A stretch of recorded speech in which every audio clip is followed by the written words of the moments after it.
Hello, in this video I'm going to talk about my bad McDonald's McFlurry experience.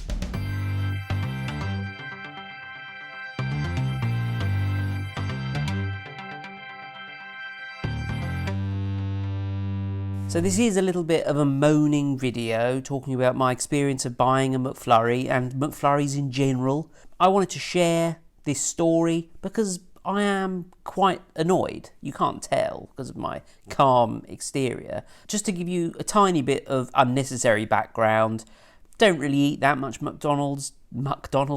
Don't really like it that much, to be honest. I think it's one of the worst fast food chains we have here in the United Kingdom. Every now and again you do get a craving for some McDonald's. The chips are sometimes, or fries as Americans call them, are quite nice occasionally, but the ice creams really for me are the highlight. And for the last kind of 6 months, every now and again, or maybe once a week, I've been having a McFlurry. And the first thing I would like to talk about before I get into the story of my bad experience at McDonald's last night is the inconsistency in McDonald's McFlurries. And if you've ever ordered a McFlurry, surely you must have experienced the same thing. So sometimes you can get a McFlurry that's full to the brim.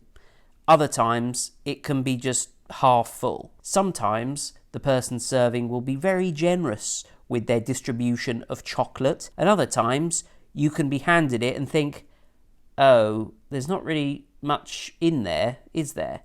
I mean, I would like to do a scientific experiment. I'm not going to get round to it, obviously. I'm not that interested in it. But having eaten so many McFlurries, as you can tell, I can tell you for certain that not all McFlurries were made equally. They do have different amounts of ingredients in. They're not always stirred properly. And my understanding is that spoon with the square thing on the top, it's meant to plug into the machine, and the machine is supposed to automatically stir the McFlurry. Nobody does that. And I would have thought a prerequisite of owning a McDonald's franchise is that you're supposed to follow the McDonald's rules and prepare the food in the way that McDonald's dictates. I don't think the majority of restaurants in the United Kingdom prepare McFlurries properly. I know there are bigger problems in the world right now, but you set aside that time to go and buy a McFlurry. It's quite upsetting to get it home and think, oh, there's barely any chocolate or sauce in here. You still enjoy it because it's ice cream and you're addicted to sugar. But it's just, come on, McDonald's, pull your socks up. Surely I'm not the only person who gets wound up by how inconsistent a McFlurry is. Also, the other thing, actually, I can't believe I've missed this. Half of the McFlurry flavours are obviously not that popular. Okay, so the Malteser ones or whatever, people rarely seem to buy them. Everyone goes for the caramel ones because the caramel ones are the tastiest ones, objectively. So, of course, naturally, when you go to McDonald's, maybe 30% of the time, I'm sorry, we haven't got any of the caramel McFlurries, and you're in a queue that you can't then get out of, so you're forced to order a McFlurry you don't really want. Or even worse than that, I'm sorry, but the ice cream machine is broken. One of the wealthiest companies in the world struggles to have working ice cream machines. Okay, I know I'm sounding like I'm just moaning for the sake of it, and I'm sounding like a sort of generally angry person. I'm sure I am. It just frustrates me when things don't go smoothly, because if I opened a restaurant and every time somebody ordered an ice cream, I said the ice cream machine's broken, people would stop coming to my restaurant. On to the actual purpose of this video, which is my bad experience of going to McDonald's last night. So I'd like to preface this by saying, actually, I was not in a bad mood before I went to McDonald's. I was actually in a very good mood. I'd had some good news. I was whistling. I was smiling, which is extremely rare. I'd just done some errands. I'd lifted a heavy bag of compost. So my endorphins were increased. So I thought I'd buy myself and my mum a caramel McFlurry. So I drove to the McDonald's near me. This McDonald's winds me up anyway because it's so busy that they've actually had to change the way that you queue at the McDonald's. So they've taken the drive-thru and they've put cones in front of it, making it look like the McDonald's is closed. I don't know how much business they lose out on. They should put signs up if they're going to do that, or they should remodel it. Cones are not a permanent solution. So basically you have to do a loop around the McDonald's. You have to drive round to the parking area in front of the place, and then you kind of bypass the cones that were blocking the entrance, and then you end up in the drive-thru queue. So I joined the drive-thru queue and I ordered 2 caramel Galaxy McFlurries. Not my favourite. I would like 2 Galaxy McFlurries. Comes with the response. Yep, that's fine. Drive through to the next window. I'll translate for you. The girl was a little bit half asleep. You know, it's very friendly.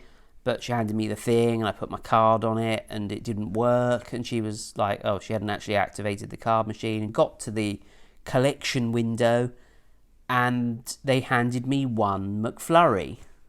And this is where my problem started. Now, before I go even deeper into this story, before the trouble begins, I don't know how much McDonald's employees earn, but I'm assuming it's not very much. And I have worked briefly in catering, and I know that catering is extremely hard work. I know that customers are a pain in the behind. I know that it's tiring. I know that it's stressful. I know that it's uncomfortable with the heat of a kitchen. And with the sheer volume of customers you're going to be getting through a McDonald's drive-thru, proportionally, some of them are going to be gits or difficult, like me. Okay, I know that that's the case. So this isn't me being completely insensitive. So she handed me 1 McFlurry, and I said, "Oh, I'm sorry, I ordered 2 McFlurries." And she kind of looked at me a bit bewildered, and then looked at the receipt that she was going to hand to me, and she was like, "Yeah, but you've paid for 1." So I kept my cool. Well, I ordered 2. I'd like 2, please. And she said, "You can't order from this collection point." I said, "Okay." And she said, "You'll have to drive round again and queue again." And I thought to myself, I mean, I would say a red mist rose, but it wasn't really. It was just the realisation of the kind of unfairness of McDonald's taking my order incorrectly and then expecting me to go round and queue again with a melting McFlurry. And I said, well, that's not really good enough, is it? I just really would just like to buy another McFlurry. And she said it wasn't possible. So rather than kind of sit there arguing endlessly, I thought I'll ask to speak to a manager or whatever they're called, store supervisor, shift manager, I don't know. She came over and basically she just repeated what had been said. So she said, "We can't serve you at this window." And I said, "Okay." And then she started and I said, "Yeah, I have to drive all the way around." I said, "That's no good. I can't drive all the way around. I'm not queuing again to get the McFlurry for a mistake that you've made. Can I just please have another McFlurry?" And she said, "We can't do that." And I said, "Well, can I have one for free then for the inconvenience?" "No, we can't do that." So, I mean, I wanted 2 McFlurries, okay? I wasn't going to go around and queue again because it would have melted. She wasn't being sympathetic. An actual manager in that situation could have judged that situation and decided to give me a £1.39 McFlurry rather than making me go all the way round and queuing again. At this point, I will address something that I'm sure people will bring up because people love to, obviously try and blame me in the situation. Yes, I didn't realise that I was only being charged for 1 McFlurry. If I'd realised I'd been only charged for 1 McFlurry, then, I would have addressed it earlier on. But you don't kind of expect that when you say, "Could I have 2, I speak quite clearly, I think, 2 Galaxy Caramel McFlurries, please," that I would end up with 1. That is partly my fault, I suppose, but, kind of being able to take an order from a customer, it seems like quite an important skill for somebody working on the McDonald's order point through the drive-thru, just in my humble opinion.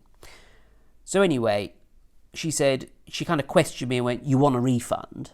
And I said, "Yes, please." I said, because 1 McFlurry is no good for me and I'm not going around queuing again. I should say I remained calm. Although I was angry, I was calm and factual. I was at no point rude. One of the excuses she gave me for why she couldn't sell me a McFlurry was that they weren't allowed to take cash at that window because of their policy around COVID. Okay, so she went away, and the original lady came back with £1.31 in cash that she tried to hand to me. And okay, I admit to being a little bit awkward at this point. I can see the obvious inconsistency here. So I said to her, I'd like a refund on my card, please. So she was angry, clearly, and she just kind of stormed off, and I could hear some talking. The original woman didn't want to come back and speak to me, obviously, so another duty manager came over and said, we can't refund your card, it has to be cash. So then this is really where the argument reached its pinnacle. And I said, you can see how ridiculous this is, can't you? That you can't take £1.31 from me, but you can hand me £1.31 that's been given to you by other customers. It doesn't make any sense, does it? Do you agree that it doesn't make any sense?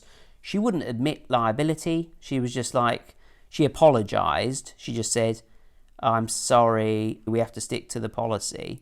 So I said, well, I'll have to take the £1.31 then. I took the £1.31 and then she hand sanitised, which, did annoy me, actually. You can give me your dirty COVID money, but you're all right, so that's the main thing. After all, this wasn't actually my mistake. I didn't get the order wrong. The person at McDonald's did. I took the refund and I went to a completely different McDonald's. I probably won't go to that one again because it winds me up, to be honest. And historically, I know they were definitely not the same staff, but my parents went there like 25 years ago, I think. They checked their bag at the collection point and found that there were chips missing. So they asked for the chips, and the server was like, basically didn't believe them that the chips weren't in the bag, and refused to hand over chips. Kind of accusing a customer of lying or stealing, isn't it, really? So they kind of didn't go to that McDonald's anymore, and now that's a bad experience that I've had there. And so I won't be going to that McDonald's again, to be honest. If that's your level of customer service, that you'd rather annoy a customer than just give them, even if they're lying, even if they're trying to pull a fast one. I wasn't, but if I had been, if I wanted to, but I only ordered one, then, do you just, to get the queue continuing to move, you have to do a kind of cost-benefit analysis and think, well, it's £1.31. It's less than that, isn't it? Because the ice cream probably cost them about 20 pence. Just give them a free McFlurry and get them to go away. Keep them happy, keep them coming back. But no, they've annoyed me. So I'm going to make a formal complaint about this on the McDonald's website, just pointing out what I consider to be the illogic of their policy. They can give me a refund in cash, but they can't take £1.31 in cash, and they would rather inconvenience me than just give me a free McFlurry. Yeah, I know a lot of you are going to think that I'm over the top about this, that I'm in the wrong. I'm sure some of you will empathise with me. When you go to a drive-thru, you don't expect the Krypton factor. You kind of just want to get your McFlurry, go home and eat it. Anyway, this video has gone on for far too long. What do you think of this? Let me know down below. Thank you to my loyal Patreons who are scrolling down the screen now, especially George Foot, Magnanimous Meg, Jim McCaig and Jennifer Jones, who donate generously, and as such they get early access to all of my videos, and I name them at the end of my videos. Isn't that nice? Anyway, thanks for watching, do subscribe, and I shall see you next time for another video.